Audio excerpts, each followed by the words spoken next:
Good morning. I'm into my last week of prose discussion and quite a few eventful weeks in more ways than one. So, before I start off, this is something I want you to listen to. I hope it's audible.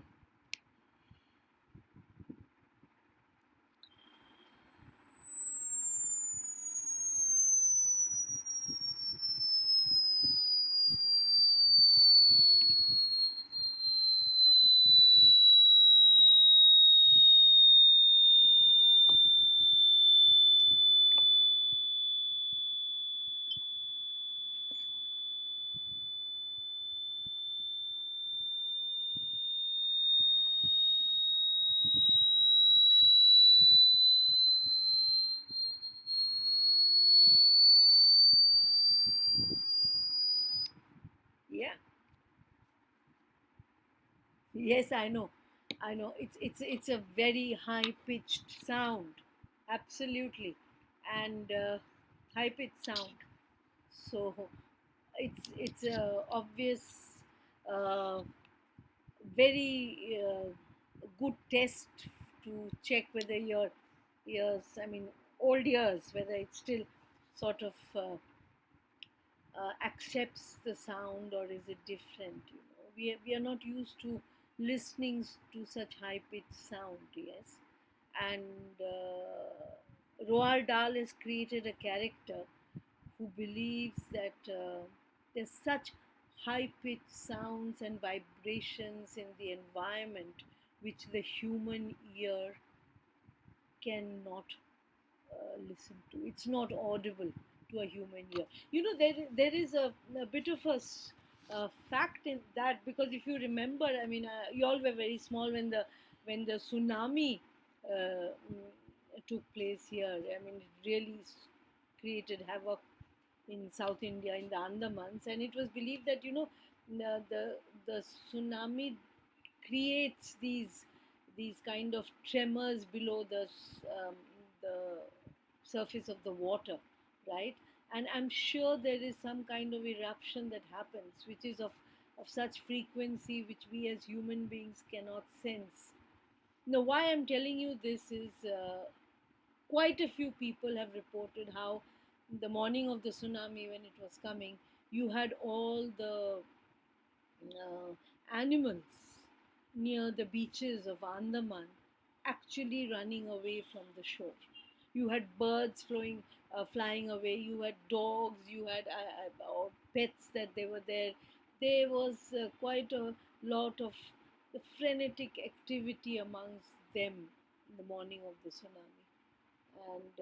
And somehow that made me think that do they feel, do they sense the sounds that we can't, something we're born with.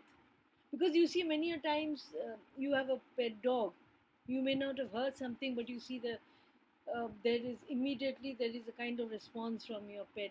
Maybe he's heard something. Maybe even a faint scratching somewhere, it's audible to them. So uh, I don't know. I'm not justifying uh, the kind of character that Roald Dahl has created in the story The Sound Machine. But I reserve my judgment of whether I would call him a lunatic. I reserve my judgment, yes. Now, you see on page, please take out your textbooks. On page 98, at the end of the introduction to the author, I'm not going to tell you much about Roald Dahl. All of us have grown up reading stories about Roald Dahl, and of course, the best was the Charlie and the Chocolate Factory. Who can forget? Forget that Matilda, if you have read, and of course, as you grow up, the adult tales of the unexpected. Now, it's given here the sound machine was first published in the New Yorker 1949. It also appeared in the collection of More Tales of the Unexpected in 1980 and other things. It combines science fiction with conservation in a fantastic tale that hovers between illusion and reality.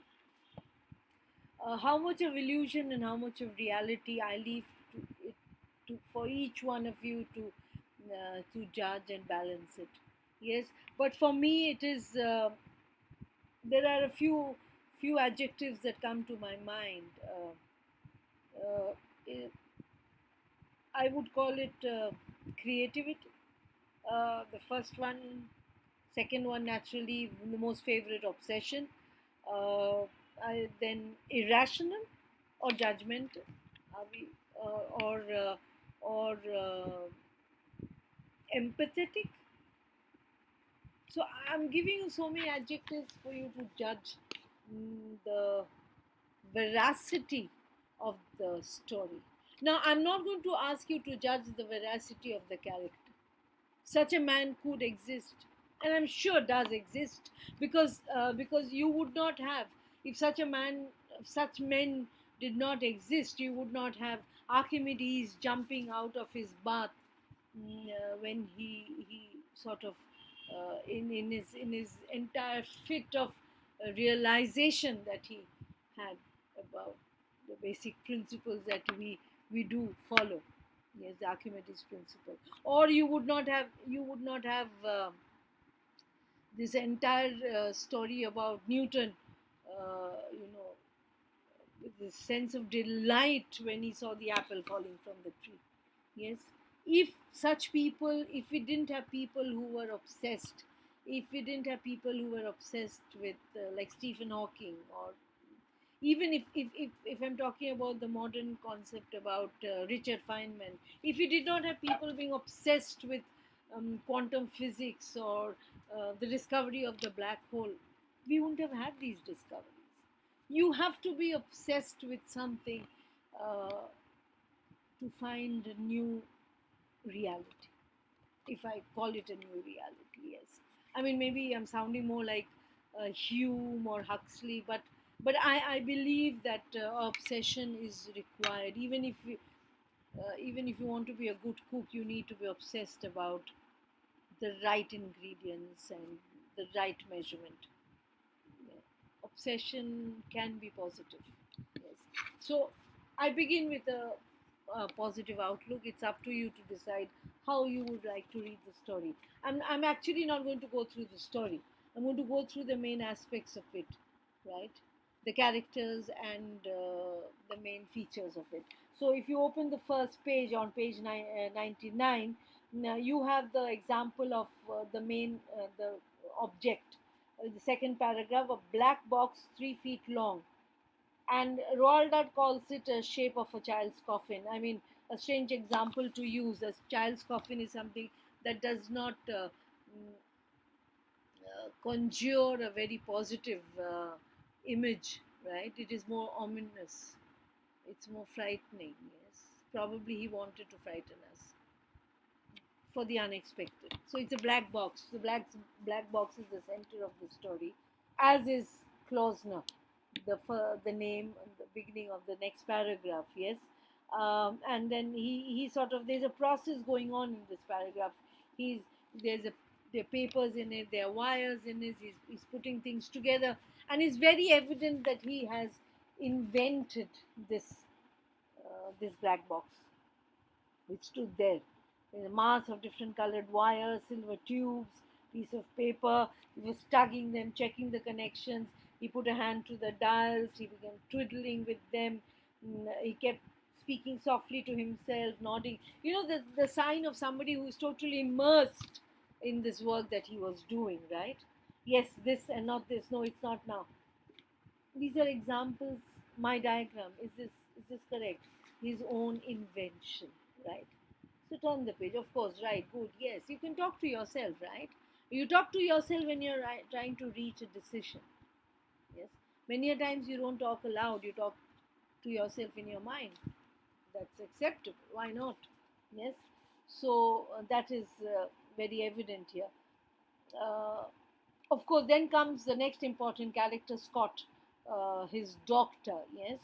Uh, yes. So the doctor, as it comes in, if you come to the middle of page 100, he says, uh, of course, you know that doctor coming in is the kind of affinity there is So Klausner does have some kind of a medical condition.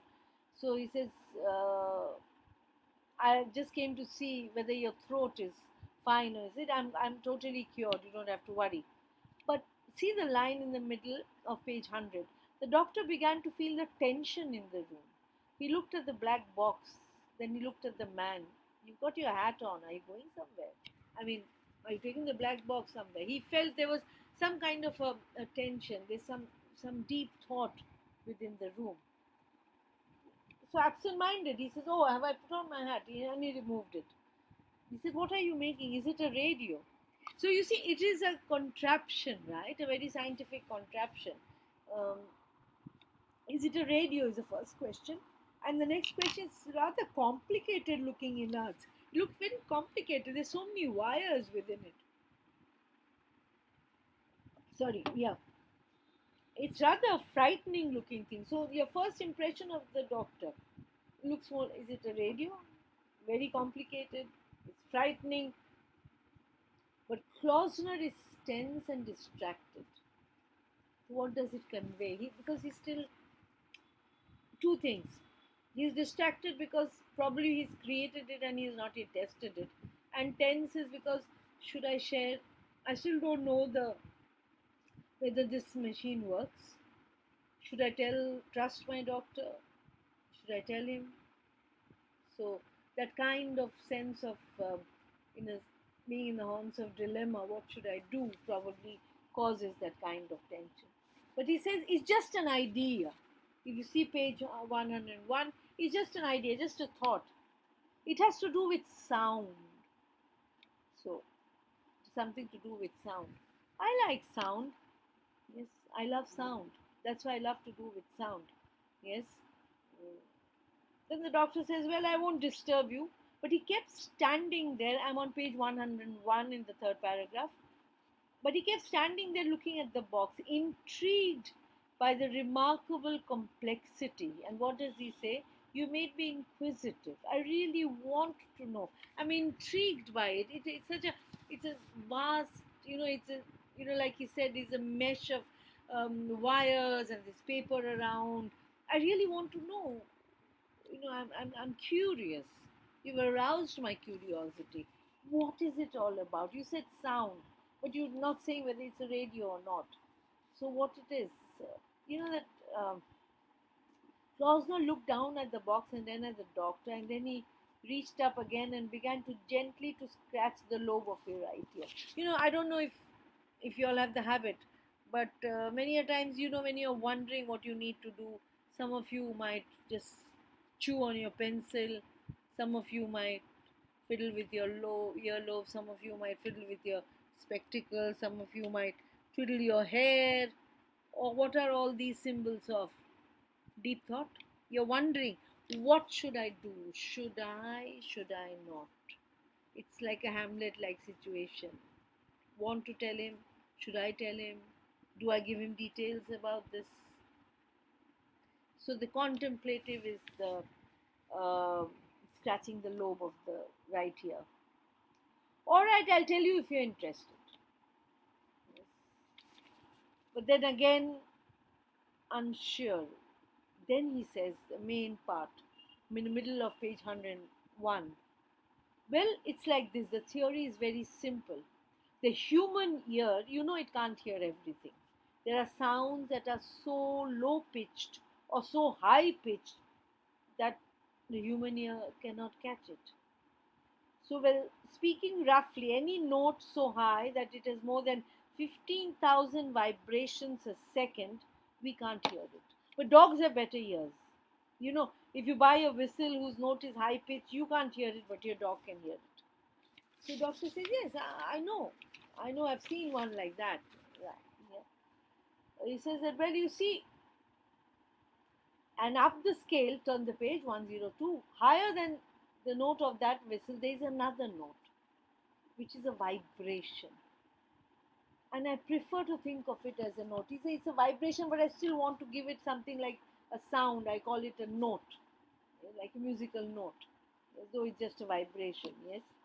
And above that, there is another and another, rising up and up and up and above, goes into an endless and a vast realm of nothingness, endless succession of notes, infinity of notes, vibrates a million times a second, infinity, eternity beyond the stars. The opening paragraph of 102 is his belief about the infinite notes that are there in nature around, which the human ear cannot hear. As he was talking to the doctor, the second paragraph on page 102 has a description of Klausner and his um, his entire uh, animated state at that moment. It's a very important paragraph, 102, second paragraph. He was a small, frail man, nervous and twitchy, with always moving hands. Somebody who's always moving hands shows that he's a person who's thinking all the time. Yeah, it's something that he wants to do. He's always eager to do something. Yes, his large head inclined towards his left shoulder, this left shoulder. You see, this is my left. You're seeing it right. Yes, though his neck were not quite strong enough to support it. It was as if it was just bent. It used to always tilt to the left as if this bone was not strong enough, so there was a tilt. His face was smooth and pale, almost white, and the pale grey eyes blinked and peered behind a pair of steel spectacles, which were bewildered, unfocused, and remote. Bewildered. What does bewildered, what does that word connote? What do you think? What was thought that comes to your mind? Bewildered, surprised, unsure, always in a state of probably shock, surprise, unfocused. When are you unfocused? When your mind is somewhere else, so the eyes are not focused, right? So it's unfocused and remote. He's looking far into the distance. When you're looking into the distance and you're oblivious to your surroundings. So those typical the state of a creative genius, if I may use the word. Yes, somebody who is so immersed in his own idea that he's oblivious to the reality around. But you see again how the author repeats, he's a frail, nervous, twitchy little man. A moth of a man. What do you mean by a moth of a man? Yes. I mean, some very frail. Yes, very frail. Hovering around, dreamy, distracted, fluttering. That's why the moth of a man. Moving, restless here, there, trying to reach a conclusion, unsure how to reach a conclusion. So the character of the person also imaging or reflecting the restlessness in his mind, because he still hasn't reached a final what should I use, what term should I use, the final design of this sound machine that he's creating, right? Last line of that second paragraph, page 102, though the mind were far away where the body was. So he's talking about the distance. The mind is far away from where the body was. So he's talking also about the notes that are far away into the horizon, far beyond, into not infinity, endlessness. Yes. So he's lost in deep thought. Absolutely. The doctor kept waiting for him to say more. I believe that there is a whole world of sound about us all the time that we cannot hear. This is his theory. So you're getting the theory on page 102. It is possible that up there in those high pitched, inaudible regions, there is a new, exciting music being made. He says it is possible. He's still not sure. So he has not tested out his machine, right? This shows you that. But he knows that he believes in it. There is exciting music. So, what is the reply of the doctor? Klausner says it is possible. The doctor says, but it's not very probable. It's possible, but do you think it's probable? The difference between possibility and probability is the possibility, it remains in our background. The probability is how much of it can really happen. That is the question. And that is the difference between a very rational doctor who talks about the probability theory and when there's a probability that it might never happen, where you have the dreamer of a scientist who says it is possible. Somewhere, someday it will happen. Yes. Then he gives an example of the fly sitting on the copper wire. And he says, see, the, the noise that the fly is making, we can't hear it. But he could be whistling very loudly sitting on that wire because it's got a mouth, it's got a throat. So why can't it be making a sound? So makes sense, right? We can't hear it. That's different. Then then he goes on to say, of course, doctor says, is that what you're checking with that machine?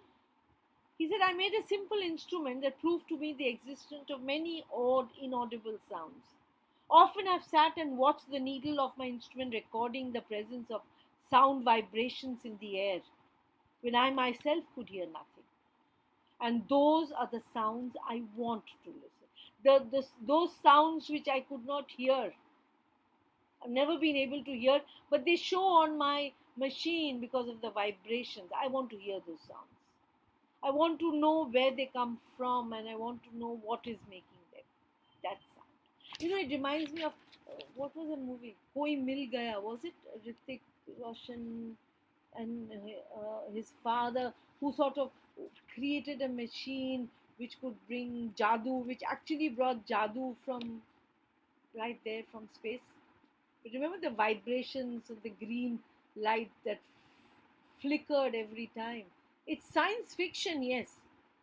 Did we? The ET, yes. The ET, the Jadoo, all stories, right? And what's happening in the world around, the kind of world that we are living in, a small virus in Wuhan has laid low the whole world. Did we ever think about it? Never. So why can't we think of the probability of a sound existing in nature which is just a vibration which we cannot hear?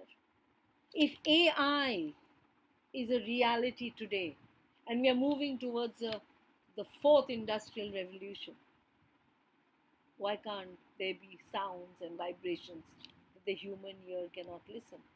But you can create a machine that can. I don't know. I will not rule this out at this moment. All right. Uh, so the doctor says, do you think that machine is going to do it? What is his reply? It may, who knows? So far, I've had no luck, that's what he says. I've made some changes and I'm going to try it again tonight. So probably it's going to work. And I'm going to I've designed it so that it picks up sound vibrations that are too high pitched for reception for the human ear. I would tune it almost like a radio to catch on to these vibrations. Then the doctor is intrigued. He said, how are you going to do it? He said, then he gives the next example. The first one was a fly. This is a bat. Bat has a very painful association at the present time, but here it's different. Now, bat.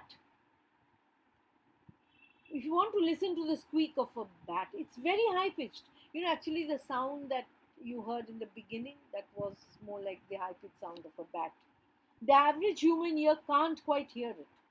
Now, if there were a bat flying around this room, I tuned into 30,000 on my machine, I would hear the squeaking of the bat. And then he also gives it a kind of a musical note. It could be F sharp or B flat. Yes, you understand? That's what I mean. The doctor, he says, are you going to try it tonight? I said, yes. I said, okay. Well, I wish you luck. Yes. And he leaves. So maybe very skeptical as to what's going to happen. So Klausner takes that box and he realizes it's very heavy. He takes it out, he takes it into the garden. He placed in the middle of 104 the second paragraph. He placed the box carefully on a small wooden table that was on the lawn, returned to the shed, fetched his earphones. He plugged the connections from the earphones to the into the machine and the earphones to the ears, the typical system that we use. His movements were quick, precise, because he knows exactly. He was excited, breathed loudly, quickly, in anticipation, right? Whether I have been able to create the machine. In the last line, afraid that the, and he kept talking to himself with little words of comfort and encouragement as though he were afraid that the machine might not work, afraid also what might happen if it did. So it's a two-way thing. The entire uh, disappointment if it doesn't work, and excitement and the anxiety, what if it works?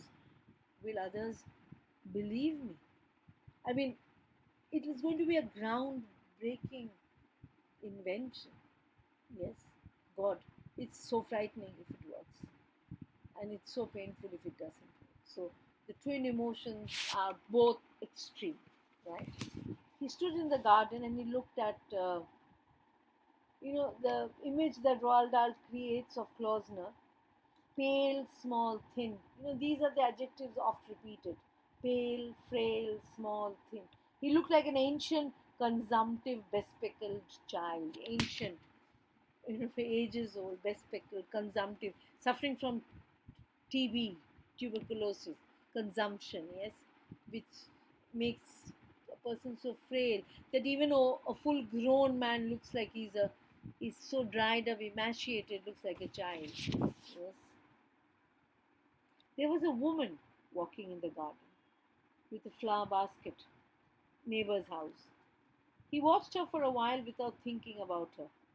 Then he turned to the box on the table and pressed a switch. The dial was marked with numbers, starting at 15,000 going up to 1 lakh.